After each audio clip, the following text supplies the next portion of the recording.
This isn't a victory lap by any means. We got a lot of work to do. Tonight, one suspect is in custody for the deadly mass shooting over the weekend at a Round Rock Juneteenth festival. Authorities arrested 17-year-old Ricky Thompson III Thursday morning, charging him with aggravated assault with a deadly weapon. People are going to ask, why haven't we charged with murder? Why just aggravated assault? Please understand that we have a lot of evidence, a lot of casework to continue to do to make sure that we are getting the justice for these families that they deserve. The next steps, though, aren't entirely clear. Police say they're still investigating what exactly happened in the moments leading up to shots being fired at the festival, killing 33-year-old Lindsay Vicknair and 54-year-old Ara Duke, and injuring 14 others. That means police say they don't have any other suspect descriptions, and they wouldn't tell reporters whether or not they think Thompson fired the fatal shots that killed Vicknair and Duke. Does our department believe that this person was responsible for the deadly shots? We have a lot of investigation to continue to do.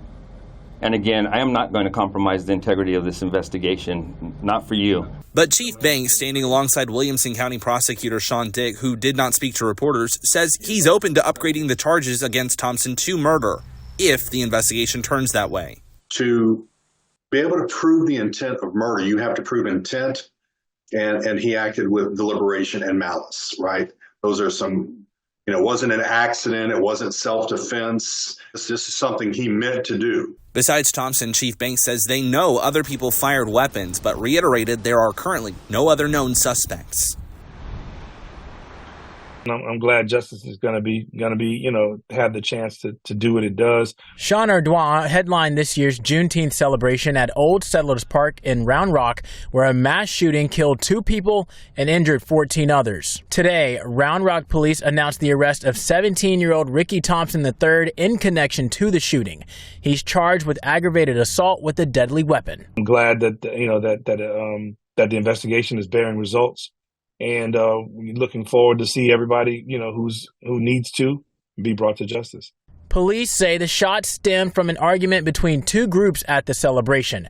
Ara Duke and Lindsay Vicknair were killed in the shooting. To have an incident like that, put a little mark on it, put a big mark on it, it's just so disappointing. Lindsay's family released a statement Thursday after police announced the arrest. In it, the family says they're experiencing a range of emotions and are thankful to friends, family, and others for their love and support during this time. A spokesperson for Ara Duke's family says they spent today saying their final goodbyes to her. Shortly after learning a suspect was in custody this morning, Governor Greg Abbott posted on X, formerly known as Twitter, that he hopes the suspect gets swift and severe justice, saying he supports the death penalty. I'll be glad to when everybody who was involved, gets to have their day in court. What Ardoin hopes doesn't happen in the wake of this shooting is people become too afraid to go outside and attend festivals again. I just believe that we'll be okay.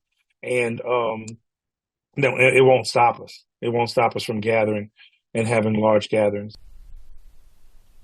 As we seek to help these grieving families and victims of this senseless tragedy to get through what they'll never get over. As the clouds rolled out, the tears came down for 2 lives taken too soon. Though they died celebrating our freedom in their departure, may we continue to celebrate their lives. 33-year-old Lindsay Vicknair and 52-year-old Ara Duke were shot and killed at Round Rock's Juneteenth festival last Saturday. The Austin Honey Badgers track club held a candlelight vigil in their honor. But for their families, this vigil isn't about what happened to them, but who they were. These ladies are very beautiful, so they made an impact on children and our youth, and hopefully they can ponder that in their hearts. Lindsay Vicknair's daughter was a member of the team, and she spent a lot of time on this track watching her run. The club remembers Lindsay as a dedicated team mom. And tonight, members return to the track to share hugs, tears, and memories. We want to be the individuals that are trying to remain positive throughout this and try to triumph through a tragedy. As Lindsay and Ara are laid to rest, the road to justice continues for them. This is a sad occasion. We've got a 17-year-old a 17-year-old that's in custody. Round Rock police arrested Ricky Thompson III Thursday morning in connection to the shooting. As of now, he's facing charges of aggravated assault with a deadly weapon, but Round Rock Police Chief Alan Banks says those charges could be upgraded pending new developments in the investigation. We know Ricky Thompson was not the only shooter at this event. Round Rock PD says they're continuing to gather evidence and conduct interviews to identify other suspects involved in the shooting. We have a lot of work to do. As two families mourn the loss of their mothers tonight, they pray for peace and justice. I just want the person who did this to really pay. You don't know what you're doing to loved ones. You don't know whose lives you're affecting. Thank you for watching. Please hit the subscribe button and get the latest news by downloading the CBS Austin News app.